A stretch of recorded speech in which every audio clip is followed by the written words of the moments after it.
झारखंड की हेमंत सोरेन सरकार के भ्रष्टाचार और रोजगार के विषय को लेकर के बीजेपी की ओर से सचिवालय घेराव का कार्यक्रम किया गया। इस दौरान पुलिस ने भी जमकर बल प्रयोग किया। दूसरी तरफ से भी कहीं न कहीं शक्ति प्रदर्शन दिखाने की कोशिश की गई। इस वक्त हमारे साथ मौजूद हैं राजद के एकमात्र विधायक कैबिनेट मंत्री सत्यानंद भोक्ता जी। सीधे सीधे बीजेपी कह रही है कि 3.5 साल में हेमंत सोरेन सरकार ने ऐसा कुछ नहीं किया है, लिहाजा उनको सत्ता पर बने रहने का कोई नैतिक अधिकार नहीं है।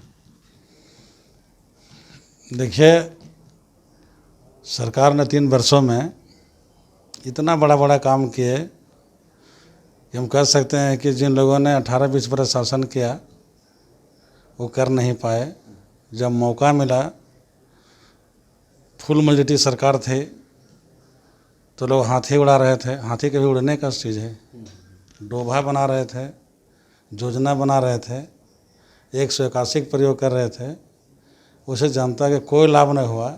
जनता आक्रोश में था, कोई बहाली भी नहीं हुआ, और इसी परिणाम है कि उनको सत्ता से बेदखल किया जनता। और 3 वर्षों में हम लोगों ने आपकी योजना, आपकी सरकार के माध्यम से सभी राज्य के सभी जिलों में माननीय मुख्यमंत्री महोदय, माननीय ग्रामीण विकास मंत्री आलमगीर आलम साहब, संयुक्त रूप से गठबंधन के सभी नेता, सभी जिला में हम लोग जा कर के गरीबों के जो आवश्यकता है जरूरी उसको पूर्ति के लिए हम लोग कई योजना शुभारंभ भी किए और लाभ भी दिए। इसके साथ हम लोग जोहार यात्रा निकाले, सभी राज्य के सभी जिलों में गए, जनता का बड़ा रिस्पॉन्स। और अभी का जो माहौल, जो वातावरण है, आने वाला 24 में चाहे लोकसभा का चुनाव हो चाहे विधानसभा का चुनाव हो, अधिक से अधिक सीट महागठबंधन को मिलेगा। नहीं, कुछ कंक्रीट, जैसे रोजगार के फ्रंट पर अगर बात करें, आपका जो विभाग है श्रम रोजगार विभाग, कहते हैं कि रोजगार के फ्रंट पर सरकार फेल रही है। कोई ऐसे सरकारी नौकरी बहुत बल्क में निकला नहीं है। आप लोगों ने पिछले दिनों झार नियोजन पोर्टल का उद्घाटन किया, जिसमें कुछ बहुत नौकरियां मिलने की उम्मीद है, लेकिन बहुत कामयाब नज़र नहीं आ रहा। ये जहाँ तक सरकारी नियुक्तियाँ की बात है, तो हम लोग 17,572 सरकारी शिक्षक की नियुक्ति, JPSC 252, BDO सभी को नियुक्त से सर्टिफिकेट देने का काम किया खेलगांव में। 129 कृषि विभाग ने वैज्ञानिक का बहाली हम लोग किए, नियुक्ति पत्र दिए। 609 सहायक अभियंता, सभी को हम लोग नियुक्ति पत्र देने का काम किया। इस तरह के सभी विभागों में जो मापदंड है, जो संसाधन है, हम लोगों ने नियुक्ति करने का काम किया, और बाकी सब जारी है।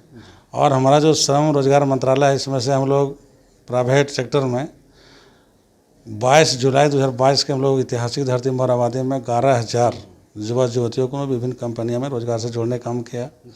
कोविड काल में जितना मजदूर दूसरे राज्यों में काम करने के थे, लगभग 8 लाख, सभी को सशरीर ट्रेन से, प्लेन से, बस से घर तक पहुंचाने का काम किया। और अभी निबंधन का काम जारी है। हमने झार पोर्टल का शुभारंभ किए हैं। राज्य में कितना कम फेल रही है। कोई ऐसे सरकारी नौकरी बहुत बल्क में निकला नहीं है। आप लोगों ने पिछले दिनों झार नियोजन पोर्टल का उद्घाटन किया, जिसमें कुछ बहुत नौकरियां मिलने की उम्मीद है, लेकिन बहुत कामयाब नज़र नहीं आ रहा। ये जहाँ तक सरकारी नियुक्तियाँ की बात है, तो हम लोग 17,572 सरकारी शिक्षक की नियुक्ति, JPSC 252, BDO सभी को नियुक्त से सर्टिफिकेट देने का काम किया खेलगांव में। 129 कृषि विभाग ने वैज्ञानिक का बहाली हम लोग किए, नियुक्ति पत्र दिए। 609 सहायक अभियंता, सभी को हम लोग नियुक्ति पत्र देने का काम किया। इस तरह के सभी विभागों में जो मापदंड है, जो संसाधन है, हम लोगों ने नियुक्ति करने का काम किया, और बाकी सब जारी है। और हमारा जो श्रम रोजगार मंत्रालय है, इसमें से हम लोग प्राइवेट सेक्टर में 22 जुलाई 2022 के हम लोग ऐतिहासिक धरती मौर आबादी में 11,000 युवा युवतियों को विभिन्न कंपनियों में रोजगार से जोड़ने का काम किया। कोविड काल में जितना मजदूर दूसरे राज्यों में काम करने के थे, लगभग 8 लाख, सभी को सशरीर ट्रेन से, प्लेन से, बस से घर तक पहुंचाने का काम किया।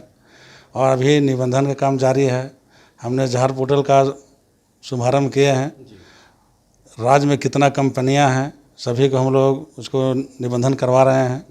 कितना उनके अंदर ने काम कर रहे हैं लोग, उनका सैलरी कितना है, PF कट रहा है नहीं कट रहा है, इस स्तर पर हमारा विभाग तेज़ी गति से काम कर रहा है। और हम लोग प्रखंड स्तर पर भर्ती का, जिला स्तर पर रोजगार मेला लगा करके सभी को रोजगार से जोड़ने का हम लोग काम कर रहे हैं। 5 लाख, एक तरफ 5 लाख का वादा था, दूसरी तरफ चंद नौकरियों का आप जिक्र कर रहे हो, तुलनात्मक रूप से बहुत कम हो जाता है ना।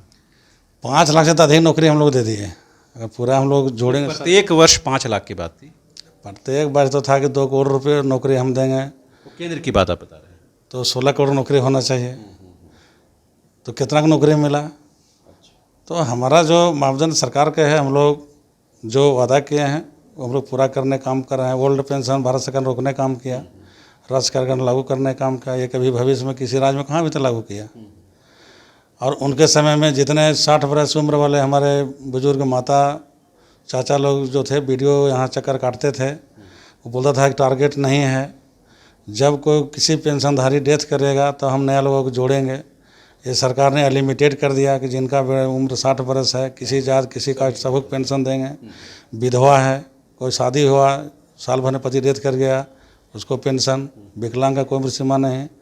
तो सरकार गरीब के लिए कई उल्लेखनीय काम किया है। राशन कार्ड में जो कमियां थी उसको हम लोगों ने करीब, हम लोग तो चतरा में तो 80,000 हम लोग बनाए हैं, पर राज्य में 20 लाख से कम नहीं बना होगा। तो आवश्यकता अनुसार हम लोग गरीब को लाभ दे रहे हैं। जो गांव में क्या जरूरत है, वृद्धा पेंशन, प्रधानमंत्री आवास, ration card, labour card, job card, तो हम लोग सब उपलब्ध करा रहे हैं। ये है कि रामगढ़ में बाई इलेक्शन हुआ जिसमें महागठबंधन को हार हुई। अब अनकरीब डुमरी में भी बाई इलेक्शन की तैयारी होगी। क्या लगता है इस बार महागठबंधन अगर परफॉर्म नहीं कर पाया तो 2024 में आपको नुकसान हो सकता है या एक फिज़ा आप लोग के खिलाफ बन सकती है? देखिए, रामगढ़ का कोई बड़ा फैक्टर नहीं है, क्योंकि हमारे जो माननीय विधायिका थी ममता कुमारी, परफॉर्म नहीं कर पाया तो 2024 में आपको नुकसान हो सकता है या एक फिज़ा आप लोग के खिलाफ बन सकती है? देखिए, रामगढ़ का कोई बड़ा फैक्टर नहीं है, क्योंकि हमारे जो माननीय विधायिका थी ममता कुमारी, बेचारी के साजिश के तहत जेल भेजा गया। अब फिर भी कांग्रेस को बहुत वोट आया, हार जीत अलग है। और जो हमारे अभी डुमरी में उपचुनाव होने वाला है, हम लोग चुनाव लगातार जगन्नाथ महतो जी चुनाव जीते आए थे, और फिर जिनको पार्टी वहाँ टिकट देगी गठबंधन से, माननीय मुख्यमंत्री, वो ऐतिहासिक मतों से जीतेगी। अच्छा, 2024 के समीकरण की बात करें, पिछले दिनों ही अभय सिंह कह रहे थे कि 4 लोकसभा सीटों पर हमारा दावा है, तो क्या पार्टी अंदर, राजद के अंदर आप लोग इस तरह के कुछ मंथन कर रहे हैं अभी क्या? देखिए, अभी चुनाव आने में भी लगभग 1.5 साल लोकसभा का विलम्ब है। कितने सीट पर लड़ेंगे, कौन लड़ेगा, ये तय हमारे राष्ट्रीय अध्यक्ष माननीय लालू प्रसाद यादव जी, बिहार के उप मुख्यमंत्री माननीय तेजस्वी प्रसाद यादव जी तय करेंगे कि कौन सीट में लड़ेंगे और कौन सीट में नहीं लड़ेंगे।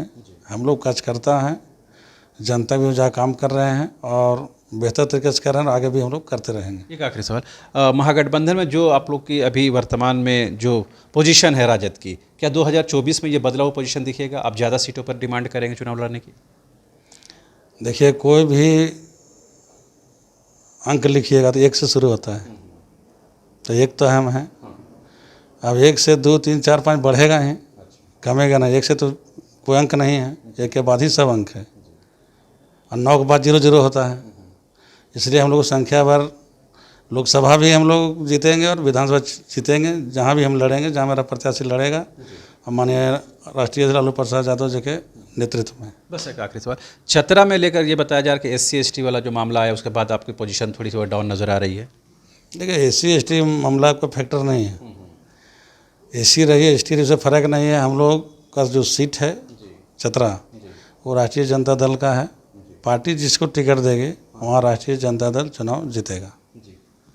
तो आपने सुना, ये थे कैबिनेट मंत्री सत्यानंद भोक्ता, जिन्होंने साफ तौर पर कहा कि जो वर्तमान हेमंत सोरेन की सरकार है वो यहाँ के झारखंड के आदिवासियों, मूलवासियों और यहाँ के वास्तविक बाशिंदों के लिए बेहतर काम कर रही है, जिसका फलाफल आपको 2024 में नजर आएगा। यहाँ तक डुमरी विधानसभा उपचुनाव की बात है तो यहाँ जो भी पार्टी गठबंधन की ओर से तय होगा वो चुनावी मैदान में जीतेगा, और इस बात को पूरा यकीन और एतमाद है पार्टी को। फिलहाल आप देखते रहिए न्यूज़ बाइस्कोप। मुझे और मेरे सहयोगी मदन को दीजिए इजाज़त। नमस्कार। वेलकम टू चाचा मामा दंगल। हास्य अदाकार संजय मिश्रा से गुजारिश है कि वह अखाड़े में कूदे और फुलटूस को ट्रॉफी से नवाजे।